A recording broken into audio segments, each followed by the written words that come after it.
untuk berkenan menyampaikan mawadah hasanah dan doa kepada panjenenganipun kami haturkan.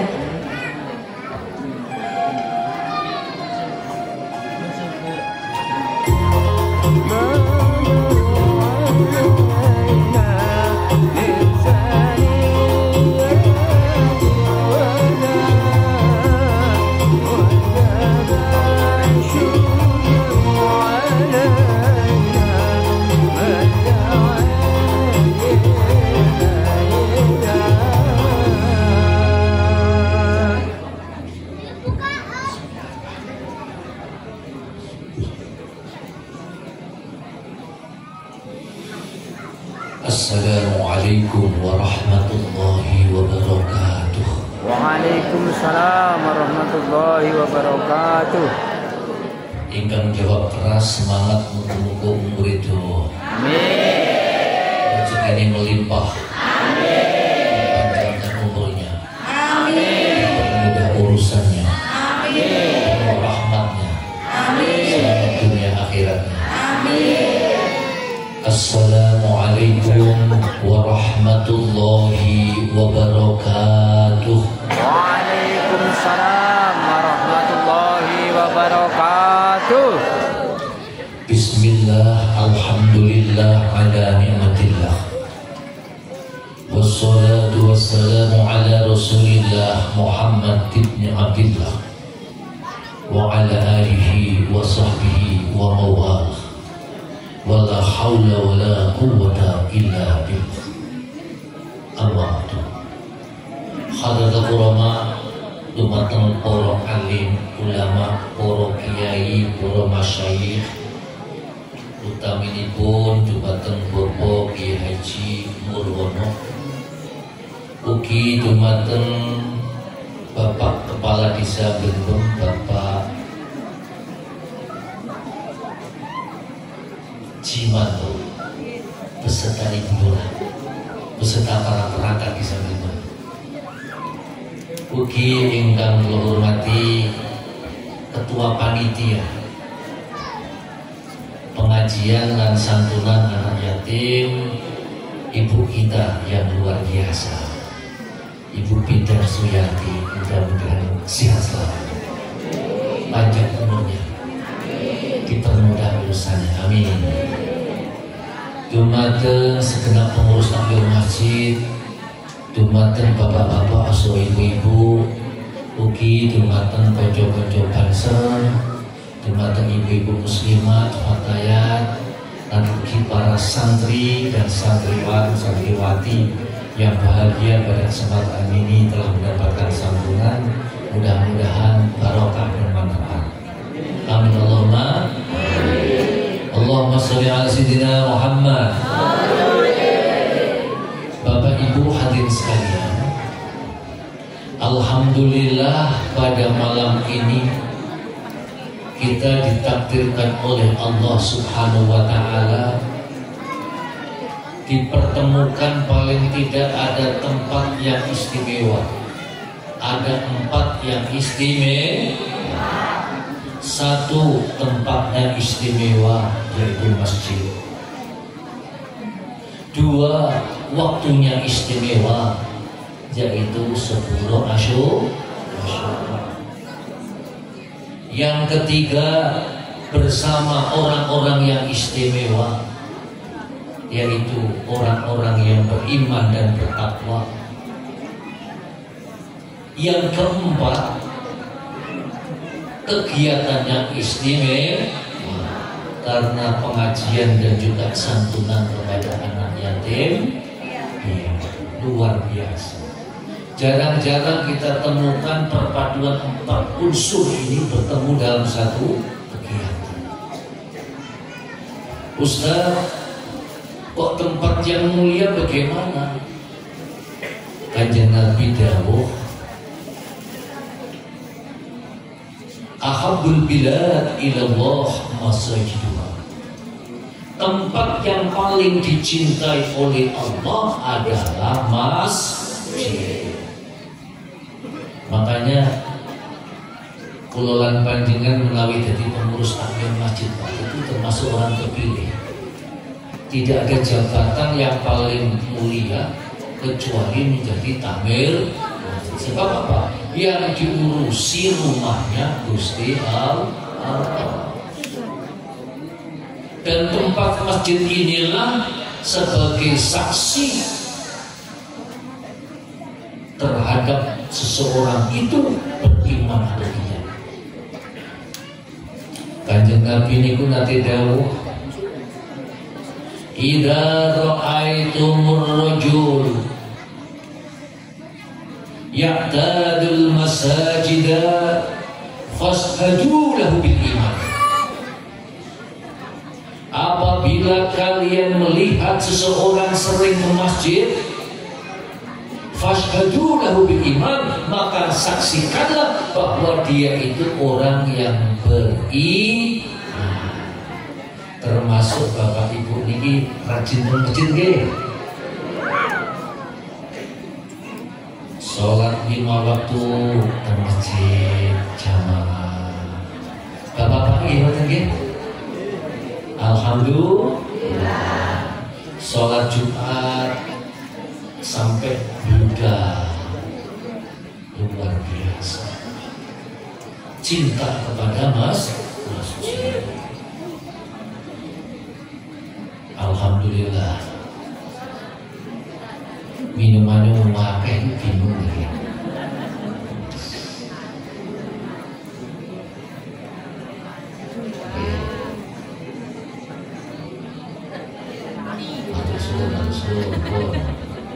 Berarti pertanda atau jam siji bengi ini. Sanggup tak? Sanggup ke? Allahumma sholli ala sayyidina Muhammad. Tempat yang dicintai oleh Allah adalah masjid. Dan insya Allah masjid ini, namanya masjid apa nih? Nuryo Besari. Nur itu cahaya. Cahaya besar, besar gede, cahaya gede. Insya Allah masjid ini juga termasuk masjid terbaik kelima di dunia. Pak Wah, saya juga yakin udah sampai ya. Masjid Nuryo Besari termasuk masjid terbaik kelima di dunia. Terus budi, oh tentu lah ya. Urut-urutannya piye kok masjid ini termasuk masjid termulia nomor 5. 1. Masjid yang paling mulia itu adalah Masjidil Haram. Masjid yang di Mekah di tengah-tengah ono Ka'bah. Wong haji mesti tidak ke Masjidil Haram untuk wukuf, untuk sa'i. Pun nanti mriko derek. Kepingin apa mboten? Pun nabung apa derek? Angel. Lah kepingin tok kayak tunggal iki lho ora nggih. Pak Lurah sambut pinten kok. Mendengar lagi alhamdulillah. Ibadah haji, ibadah umroh itu bukan urusan mampu ora. Ternyata urusan semangat nopo. Sebab pirang-pirang wong sing mampu ning ora iso berangkat sebab dereng semangat. Alasannya enek. Padahal wis duwe omah apik, wis duwe mobil, nyapa to iku kok dan daftar kaji kok ndak gelem umroh. Alah sik repot anakku sik padha sekolah. Ngoten iki nggih, Dan. Wong iki teko. Nggih. Ujunge putih yang kuwi lho. Masyaallah. Tinggi. Ngoten niku dong anak wis rampung sekolah. Nyapa kok daftar? Tapi wis ati mantu gitu. Dongeng wis mantu, nyapa ora daftarnya? Kalau anak bak loro mentas lah kedisian mati niku. Innalillahi wa inna ilaihi raji'un. Ibadah haji, ibadah umroh ternyata bukan urusannya wong sugih, bukan hanya mampu, ning sama. Buktinya banyak orang yang tidak mampu tapi semangatnya kuat, tapi juga bisa sampai. Bakul pentolan wong Ngawi ini nabung 20 tahun akhirnya berangkat. Biasanya bakul etek pentolannya butuh sugih dong. Ning iso berangkat. tukang mijet lilin teng Blitar bisa keberang, tukang merek klopo teng Blitar bisa keberang. Sebabnya napa? Muka-muka jamaah sing hadir itu semangat dan mampu bisa ibadah haji, paling tidak bisa umroh, bisa berkunjung ke Baitul. Sebab barang siapa yang beribadah di Masjidil Haram, pahalanya lipat 100.000 kali. Makanya ini. Oke. Terus jamaah ping 17, 100.000 ping 7, banget. Ke jamaah mesti ribuan. Ketika sholat berjamaah satu orang, maka yang lainnya ikut diterima. Alhamdulillah. Kepingin apa betul? Tak cuma adik-adik yatim yatimah ini nanti dilapangkan rezekinya dan bisa haji umrah. Amin. Allahumma shalli ala sayyidina Muhammad. Masjid yang kedua terbaik di dunia adalah Masjid Nabawi. Masjid yang ada di Madinah, yang di sana di sampingnya ada makam Rasulullah Sallallahu Alaihi Wasallam.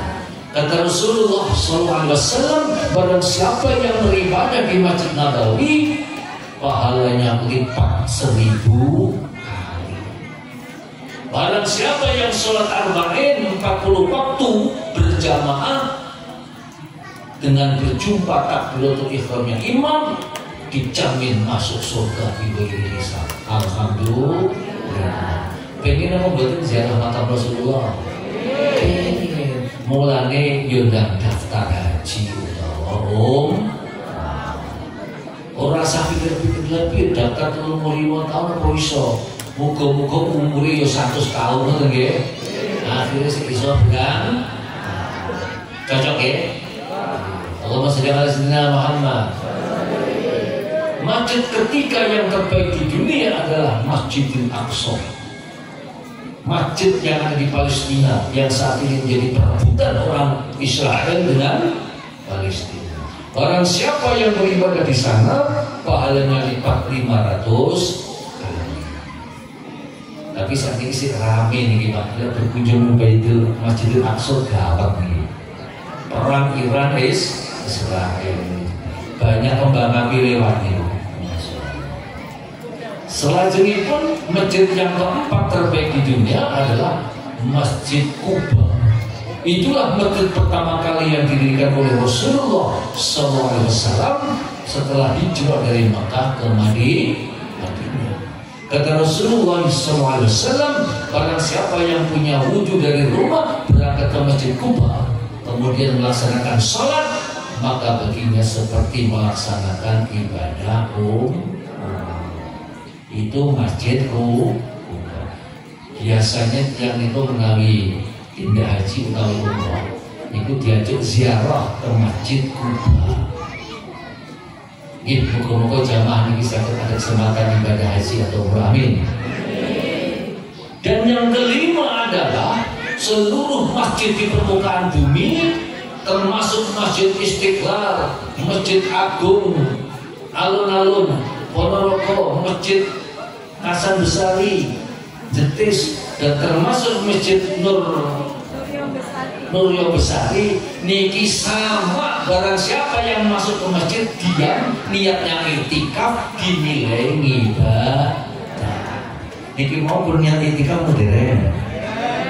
Ya wis saiki saran-saran nggih, nawaitul itikaf fi hadzal masjid lillahi, dengan diam saja untuk ganjaran. Apa meneh rumahnya pengaji.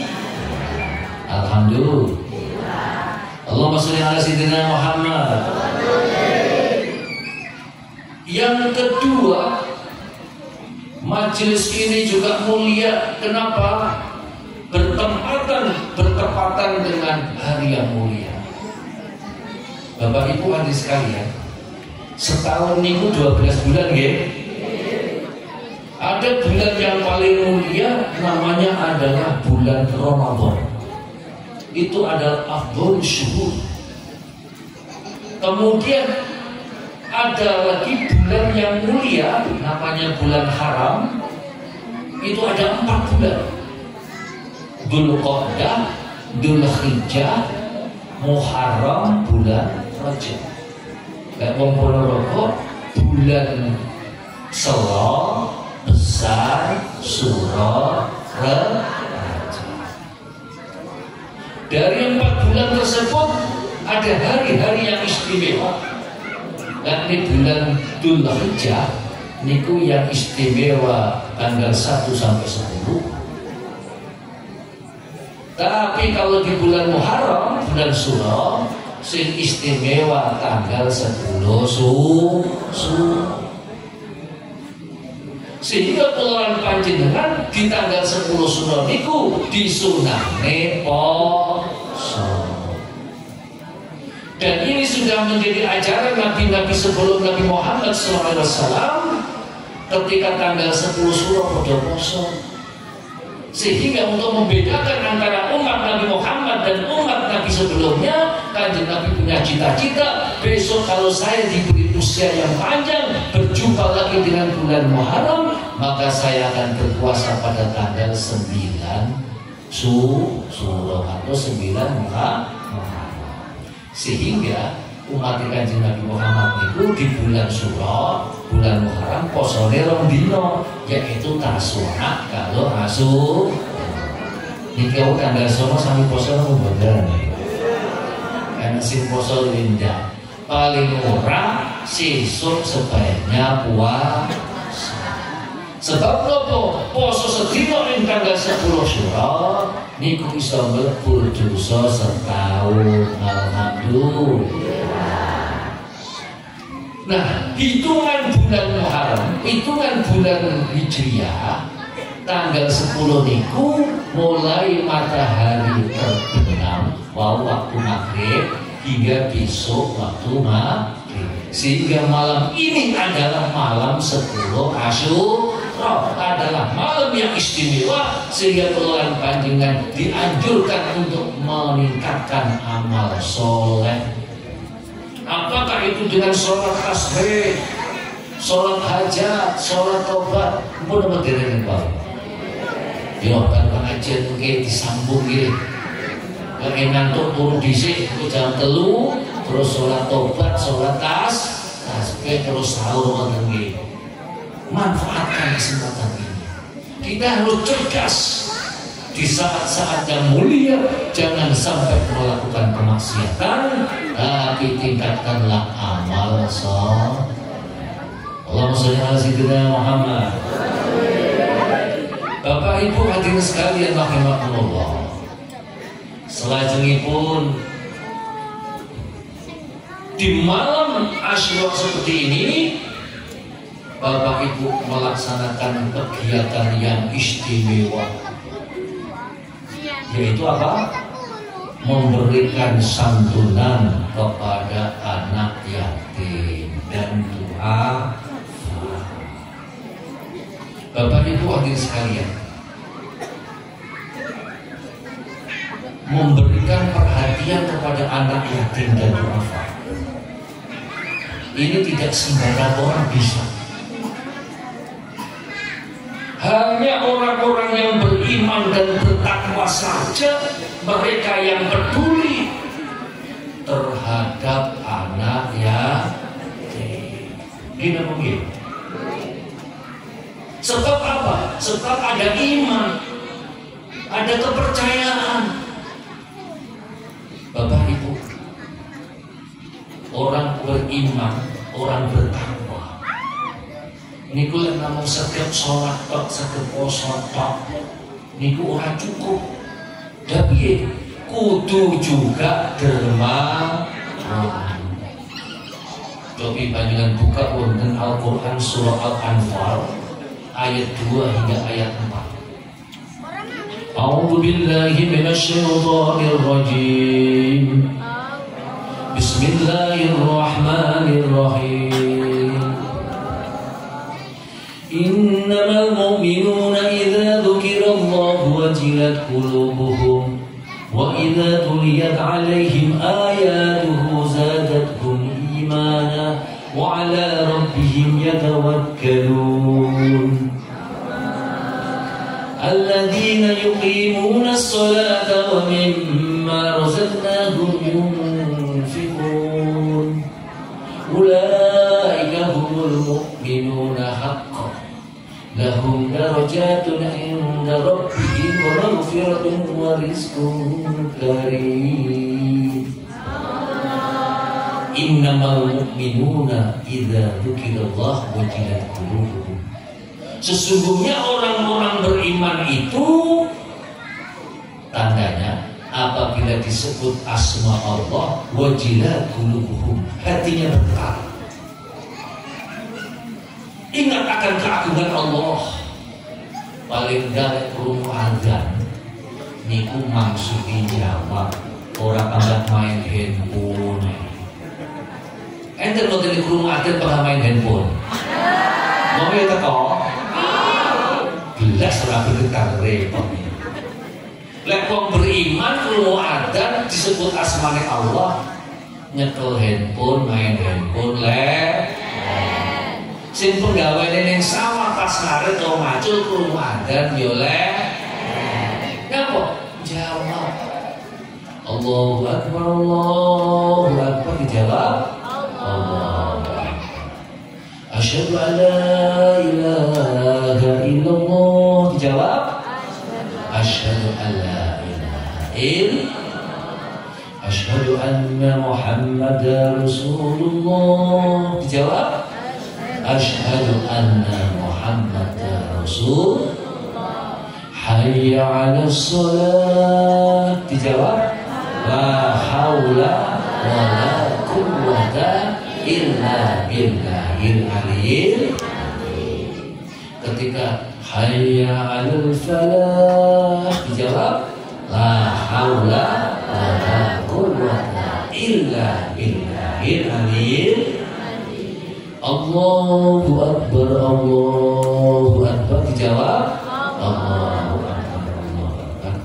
La ilaha illallah dijawab la ilaha illallah. Terus donga ini berapa dereng?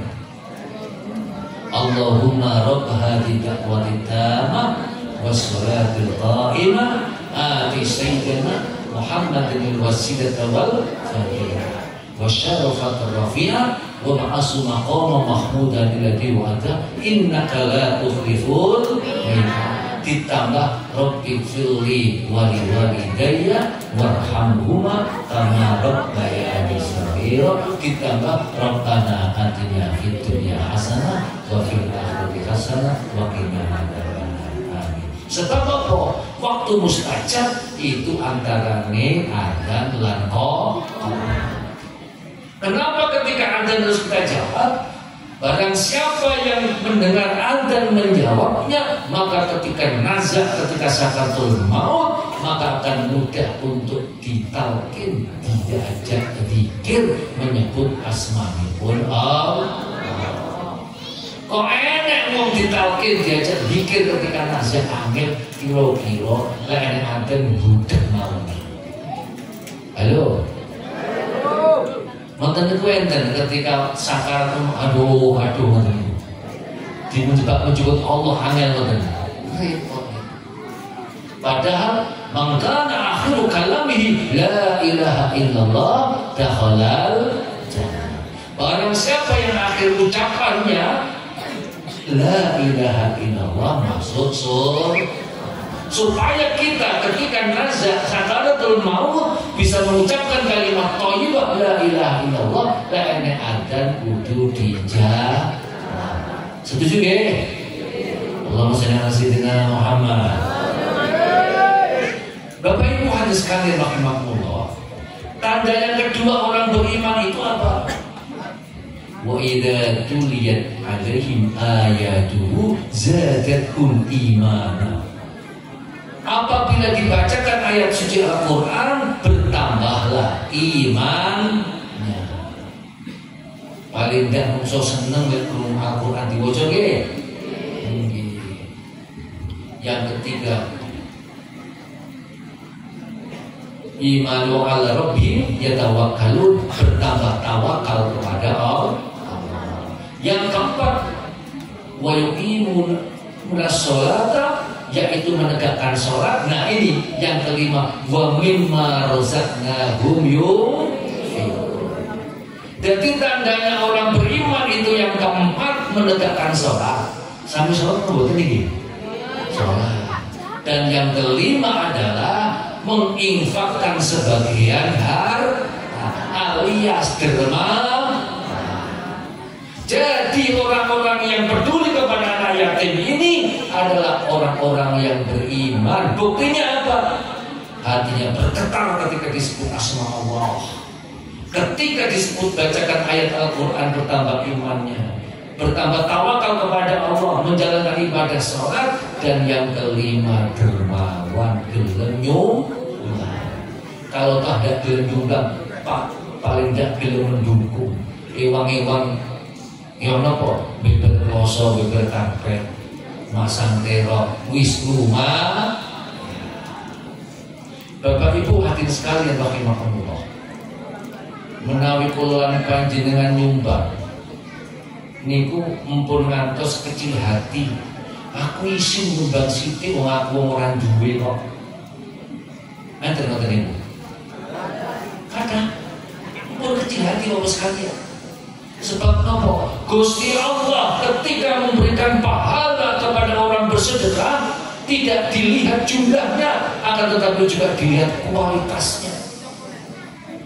Bisa jadi sedekah kecil bagi orang yang tidak mampu, itu pahala di hadapan Allah lebih besar daripada orang yang kaya tapi sedekahnya banyak. Lepas mono, ini yang cerita. Kanjeng Nabi ini kok dawuh gitu. Sabaqad dirhamun ngala mi'ati alfi dirham. Sedekah 1 dirham itu bisa mendahului, bisa mengungguli sedekah 100.000 dirham. Cara bosone Ponorogo, sedekah 1 juta niku pahalane melebihi 100.000 juta. Utawa cilik ngene wis. Sedekah duit 10.000 itu mengungguli pahalanya daripada 100 juta. Kira ngono. Kalau para saya bertanya, heran, kaifa dzalika ya Rasul? Kok bisa sedekah 1 dirham melebihi 100.000 dirham? Kok bisa sedekah 10.000 melebihi 100.000? Apa kata Rasulullah? Li rajulin dirhamani akhadha ahadahuma fayatasaddaqu bihi. Enten seorang hanya memiliki 2 dirham, mek duit-duit 20.000 tir dak bilian, mek duit-duit 20.000 tir. Lajeng dijimur separuh 10.000 disodako. Berarti 10.000 itu pinten? 50% dari harganya. Anda mau duit kekayaan hanya 2 dirham, diambil 1 dirham untuk disedekahkan. Berarti 50% dari kekayaannya. Niku dibanding kalian li rajulin lahu malun kasir, memiliki harta yang banyak. Akhadha min irdihi mi'ata alfi dirhamin fatasaddaqa biha. Ada seorang yang kaya, begitu duitnya miliaran bahkan triliunan, diambil 100.000 dirham kemudian disedekah. Dari duitnya itu miliaran dijemput 100.000, ngerti kira-kira sepiro? Sak pucuk iki ya, berarti tidak sampai kira-kira 100% rem. Makanya sedekah 1 dirham itu pahalanya lebih baik daripada 100.000 dirham. Kenapa? Bagi orang 1 dirham itu separuh dari harganya, tapi 100.000 dirham itu hanya mungkin beberapa persen saja. Allahumma sholli ala sayyidina Muhammad. Iki kira-kira paham apa lagi? Paham nggih? Maksud kula niki lek kepingin sedekah aja ngenteni sebab nopo kadang-kadang Pak Bu wong niku lek saya sugih niku saya iman.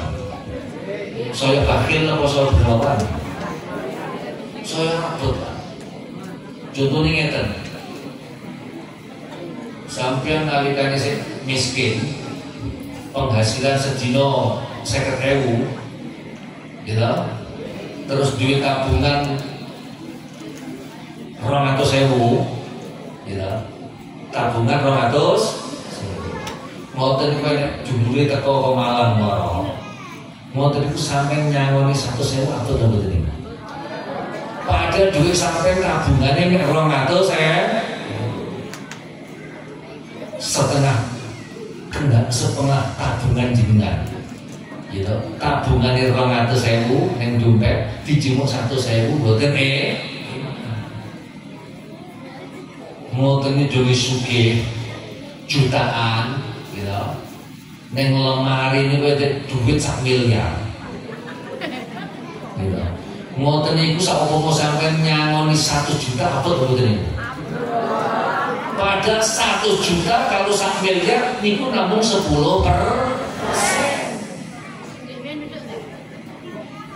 Ampun niku. Padahal ketika miskin sedekah 50% dari hartanya tidak betul. Mulane kadang-kadang wong sugih niku tambah. Contohnya ngeten. Tiang niku lek sugih duwe tabungan senilai emas nisab niku 90 gram. Saumpama didol ngoten wis 100 juta ngoten malah. Niku setahun napa niku zakatnya pinten 2,5%. Berarti 2,5 juta. Duit tabungan deposito setahun zakat 2,5 juta enteng. Sebagai wong ning donge wis entuk warisan terus duit tabungan 10 miliar disimpen nggih. Ngoten iki genep setahun berarti kudu ngetokne zakat. Berarti lek 10 miliar zakate pinten niku?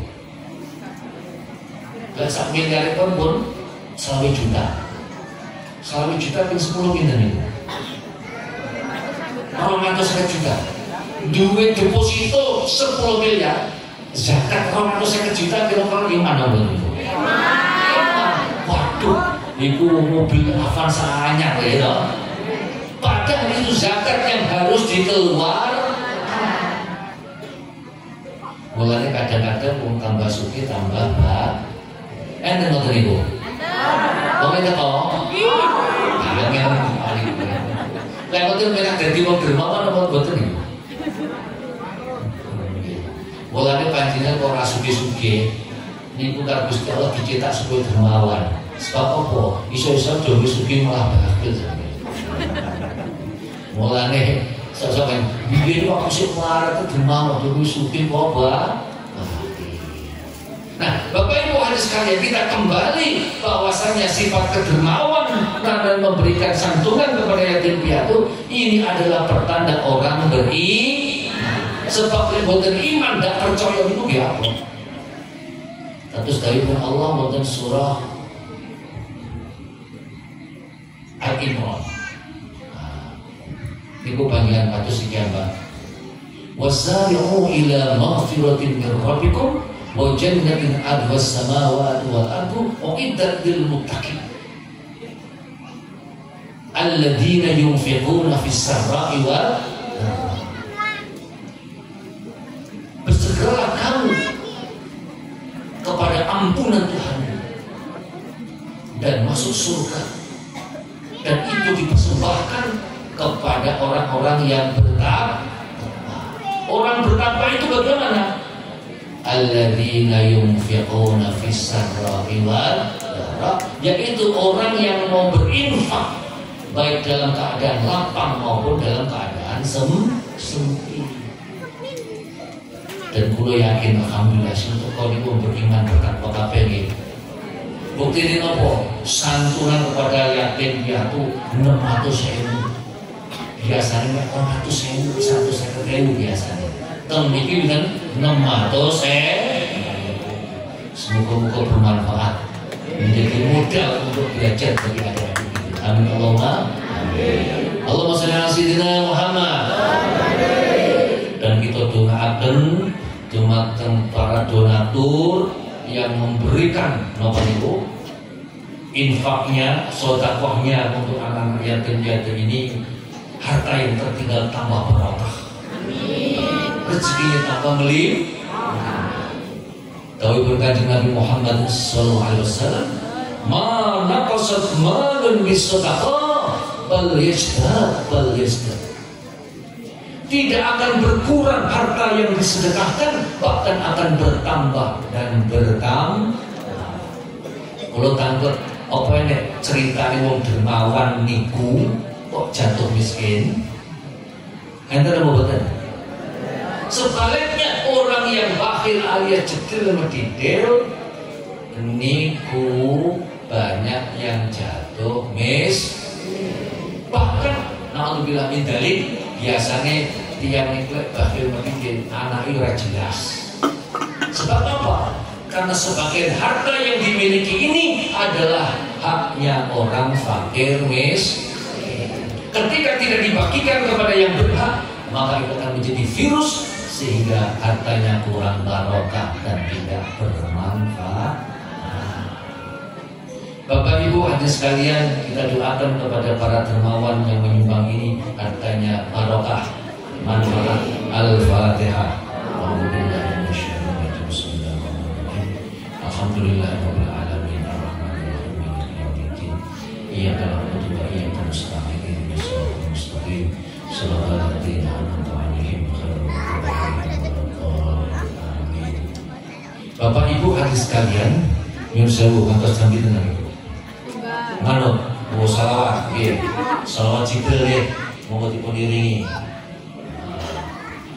Allahumma sholli ala sayyidina Muhammad.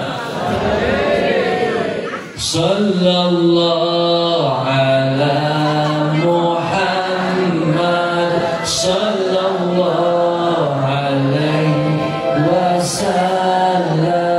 Sallallahu ala Muhammad sallallahu alaihi wasallam. Enten vokale. Vokalnya mana? Oke.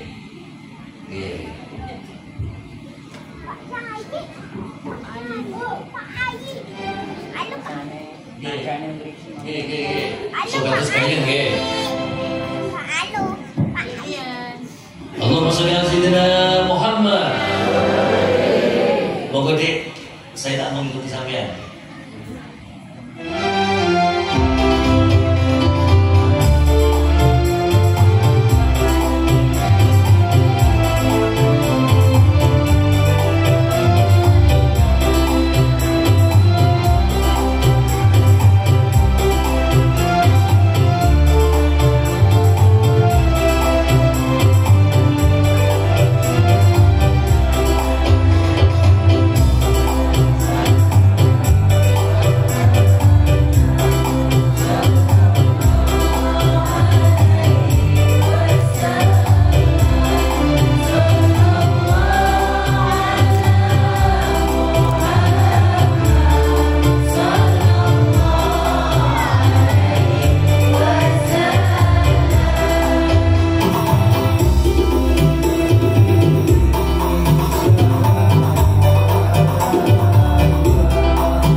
terkait memberikan perhatian santunan kepada anak yatim. Ini adalah kegiatan yang sangat mulia, dan barang siapa yang peduli kepada anak yatim, maka akan bersama baginda Rasulullah Sallallahu Alaihi Wasallam masuk ke dalam surga. Kalau tanggat lihat mlebu swarga kali Kanjeng Nabi niku kira-kira mampir neraka napa mboten? Mboten nggih? Inilah posisi yang sangat istimewa. Kanjeng Nabi nanti dawuh ngeten Bapak sekalian. Man masaha ra'sa yatimin lam yamsahu illallah illa lillah. Barang siapa yang mengusap kepala anak yatim karena Allah, kana lahu bi kulli syahratin tamurru 'alaiha yadu hasanat. Maka setiap usapan di situ tangan yang melintasi rambutnya mendatangkan kebaikan. Wa man ahsana ila yatima aw yatimin indahu kuntu ana wa fil jannah kahadain. Dan barang siapa yang peduli dan perhatian kepada anak yatim, maka saya bersamanya masuk ke dalam surga. Dalam riwayat yang lain, ana wa kafilul yatim fil jannah. Saya bersama orang yang peduli kepada anak yatim masuk surga seperti ini, sambil menunjukkan dua jarinya, jari telunjuk dan jari tengah. Wa farraqa bainahuma, artinya orang yang rajin menyantuni anak yatim, peduli kepada yatim, itu sangat dekat dengan Kanjeng Nabi Muhammad SAW, dan nanti bersama masuk surga. Mugi-mugi Bapak Ibu yang bernawan mencantuni anak yatim ini mendapatkan syafaat masuk surga bersama Rasulullah SAW. Amin. Bapak Ibu hadis sekalian, hadis ini banyak yang mengartikan secara harfiah. Itu pun ya ada benarnya, tapi kadang-kadang dilakukan secara jamaah itu malah tidak pas. Kanjeng Nabi kan dawuh man masaha yatim lam yamsahu illa lillah kana lahu bi kulli syahratin tamurru 'alaiha yaduhu hasanah. Barang siapa yang mengusap kepala anak yatim, ya, karena Allah, maka tangan yang mengusap itu melintas di atas rambutnya itu mendatangkan kebaikan. Tapi kalau itu dengan penuh kasih sayang, menyenangkan, tapi sebaliknya nyuwun sewu lek berjamaah, nggak diuleng-uleng yang mau saya mau selawi tambah mumpet itu, bisa jadi malah mengecilkan hatinya kepada anak ya. Dan saya selalu tidak hanya simbolis saja, sebab kalau semua harus diterimakan semua yang hadir itu udah mulus-mulus dasar, itu nanti bangunan nih malah, bukan menjadi tembaga. Intinya itu adalah kasih sayang, bukannya mulus-mulus. Paham ya? Allahumma shalli ala sayyidina Muhammad. Dan kita doakan para santri santriwati ini yang yatim atau yatimah ini nanti besar kelak akan menjadi orang-orang hebat. Jadi ibu-ibu yang sewu yang ditinggal mati oleh suaminya harus membesarkan anaknya, jangan berkecil hati. Bisa jadi itu adalah cara Allah untuk mengangkat derajatnya sang ibu dan anak supaya cepat mandiri dan nanti akan tergembleng oleh alam lingkungan sehingga menjadi seorang yang bisa diandalkan. Banyak figur secara tokoh dunia yang mempengaruhi dalam kehidupan baik masalah kebudayaan maupun peradaban. Contohnya baginda Nabi Abu Muhammad SAW juga anak yatim. Bahkan baginda Rasulullah SAW sejak di dalam kandungan ayahnya sudah wafat. Halo.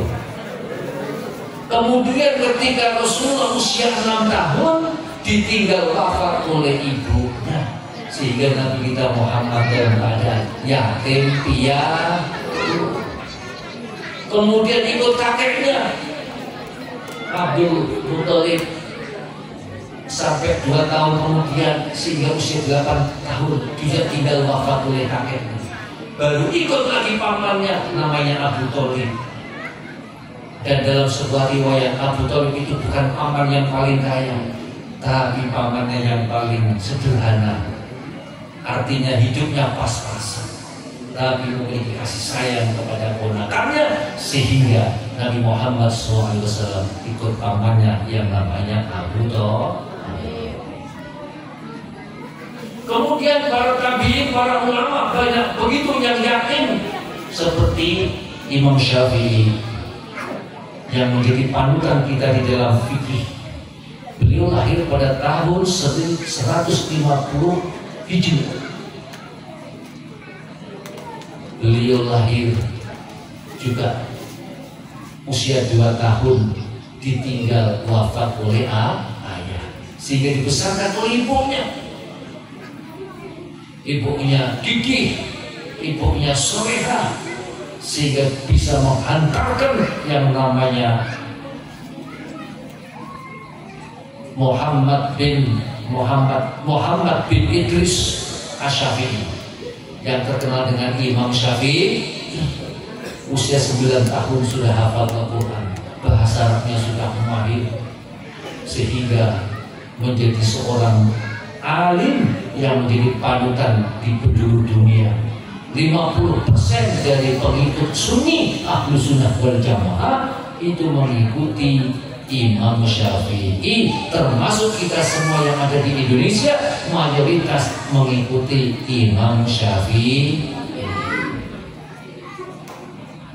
Begitu juga Bapak sekalian, 165 Hijriah lahirlah namanya Imam Hambali. Ini juga tokoh ahli hadis, juga salah satu dari Madzhabul Arba'ah. Beliau lahir kecil juga yatim. Begitu juga Imam Bukhari. Imam Bukhari itu yang meriwayatkan hadis Sahih Bukhari. Imam Bukhari ini lahir ketika usia kecil juga ditinggal wafat oleh ayahnya, usia 2 tahun. Bahkan dalam suatu riwayatnya, di usia kecil tersebut namanya Imam Bukhari kena penyakit mata sehingga buta. Ibunya susah payah mencarikan obat dan berdoa sepanjang malam. Bermimpilah dengan Nabi Ibrahim yang mengatakan anakmu bisa melihat kembali. Alhamdulillah, esok harinya anaknya bisa melihat kembali.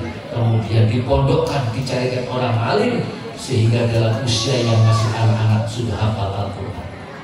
Bahkan yang namanya Bukhari kecil, ketika menerima pelajaran langsung bisa merekam. Seperti tip yang merekam itu, sehingga mampu menghafal ratusan ribu hadis Nabi Muhammad SAW dan diringkas menjadi 7.275 hadis sahih. Itulah namanya hadis sahih Bukhari. Kemudian ada juga namanya seorang mufassir terkenal, Ibnu Katsir.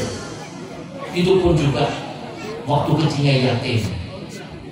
Begitu juga penulis atau pengarang tafsir Jalalain Imam Suyuti juga yatim. Ibnu Hajar Al-Haytami yang memberikan syarah Sahih Bukhari, yaitu kitab Fathul Bari, juga yatim. Begitu juga Presiden Republik Indonesia Ki Haji Abdul Rahman Wahid yang disebut Gus Dur ketika usia 12 atau 13 tahun juga keadaan ya. Jadi banyak tokoh dunia, tokoh nasional yang mana ketika di waktu usia anak-anak sudah ditinggal wafat oleh orang tuanya, bahkan kedua orang tuanya. Akan tetapi di usia dewasa dia menjadi pemimpin yang hebat.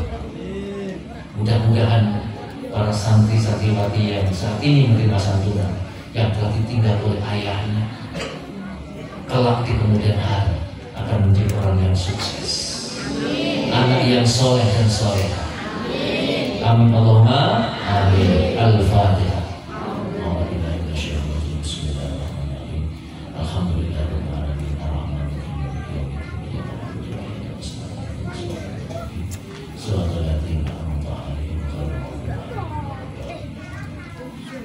Dan mudah-mudahan kita semuanya juga dikaruniai putra-putri yang soleh solehah. Amin.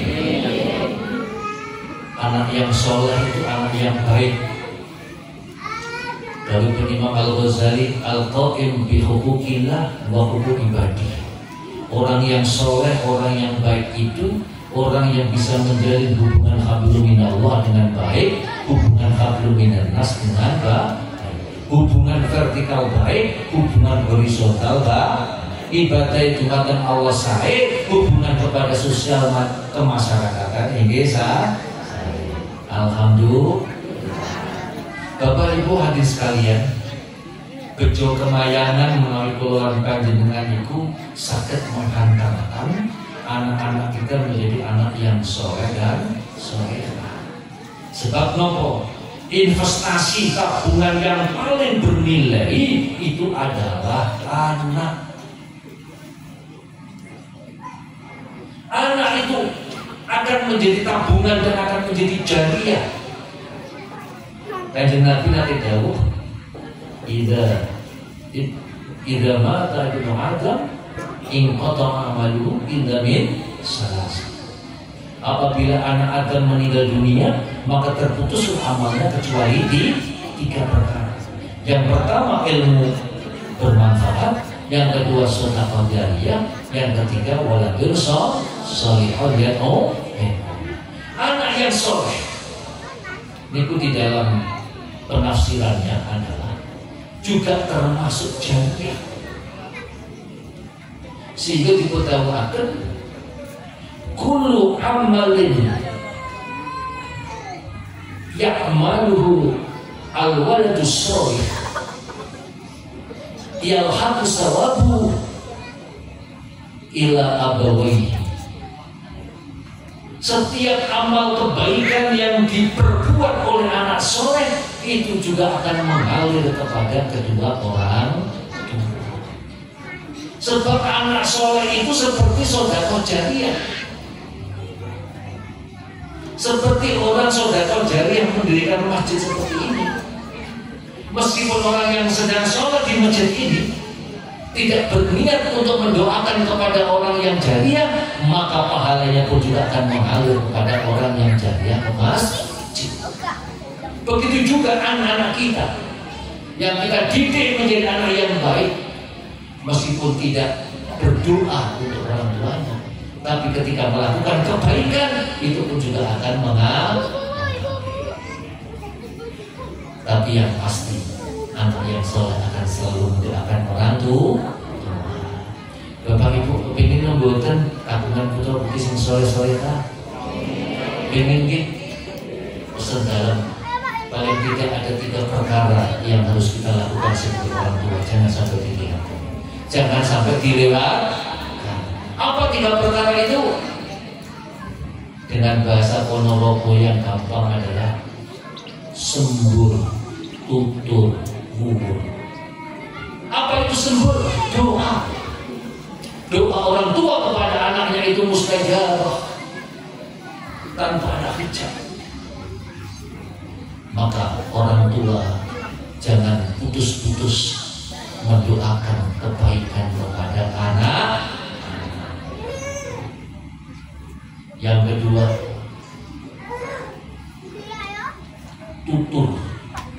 Tutur itu adalah nasihat. Nasihat bisa berupa ucapan, akan tetapi nasihat yang paling dasar adalah berupa perbuatan.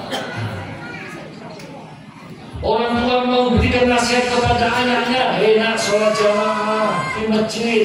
Orang tua yang memberi contoh jamaah ke masjid, insya Allah anaknya ikut dia. Sebaliknya nyuwun sewu, nah berangkat ke masjid, ibu main handphone yang omah. Enten ngoten niku. Wong ora teko.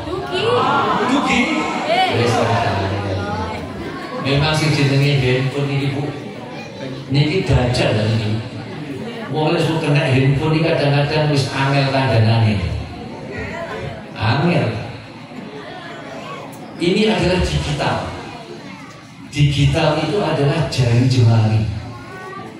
Jadi handphone itu dioperasionalkan dengan jari jemari, makanya disebut digital. Niku bahasa Arab gajah gitu di sayangnya. Digital kalau gajah bilang bisa. Si jenenge dajal lebih banyak mata satu. Artinya apa?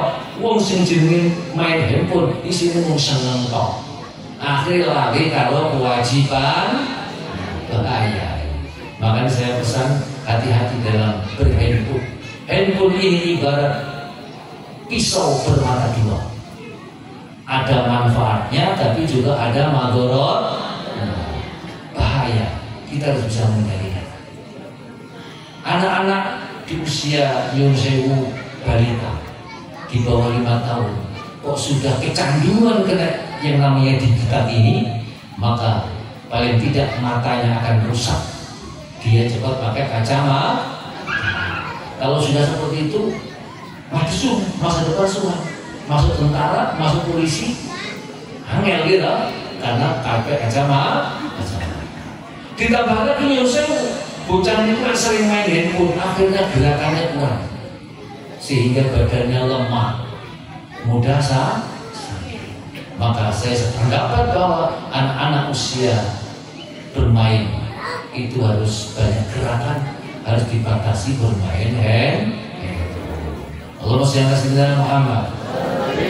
Kembali ke laptop, bahwasanya kita sebagai orang tua harus bisa tutur memberikan nasihat berupa ucapan dan wasiat berupa perbuatan. Dan perbuatan itulah, teladan itulah lebih tajam daripada ucapan. Al-hal afsahu minan lisan. Perilaku itu lebih tajam daripada ucapan. Allahumma shalli ala sayyidina Muhammad. Yang ketiga adalah mubur. Berilah makanan sandang kepada anak-anak kita. Yang gimana? Yang halalan thayyiban, yang halal dan baik. Sebab apa?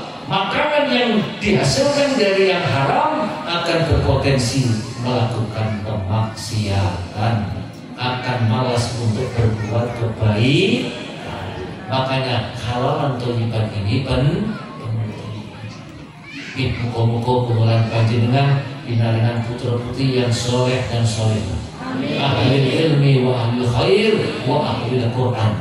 Dan itu doakan adik-adik kita yang yatim yatimah ini juga menjadi anak yang soleh dan solehah. Kedepannya akan menjadi pemimpin di masa yang akan datang, bisa memajukan Indonesia dan bisa mewujudkan generasi emas. Alhamdulillah. Al-Fatihah. Alhamdulillah.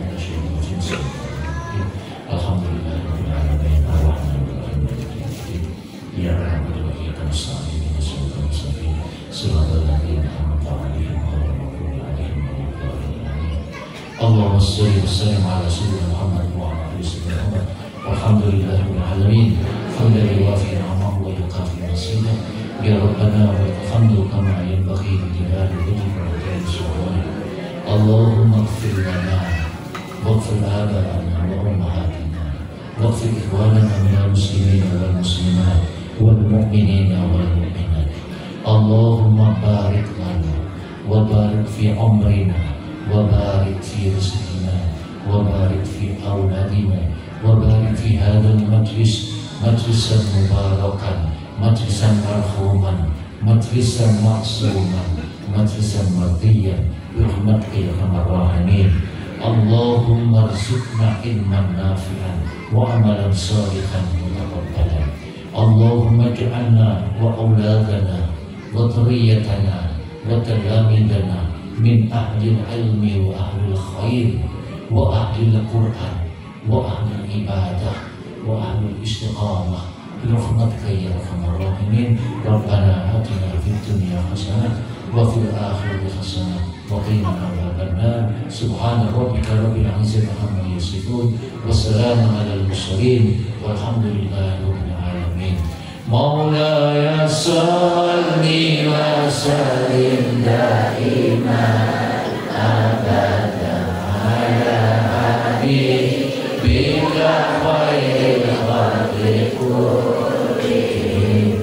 Huwal habibul ladzi turja syafa'atuhu li kulli hablin minal ya Rabbi bil Mustafa barik maqasidana wa fir lana ma madaya wasi'al karami. Al-Fatihah.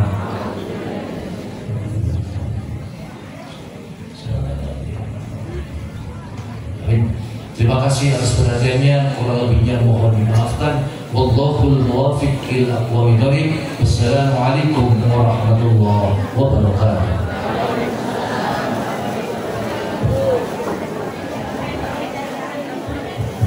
Diadakan terima kasih. Demikianlah tadi audio hasanah yang oleh Bapak Purnawirawan AKBP Kiai Haji Bakar Nasirin SHG MAMH. Semoga bisa membawa manfaat bagi kita khususnya dan bagi seluruh umat Islam pada umumnya.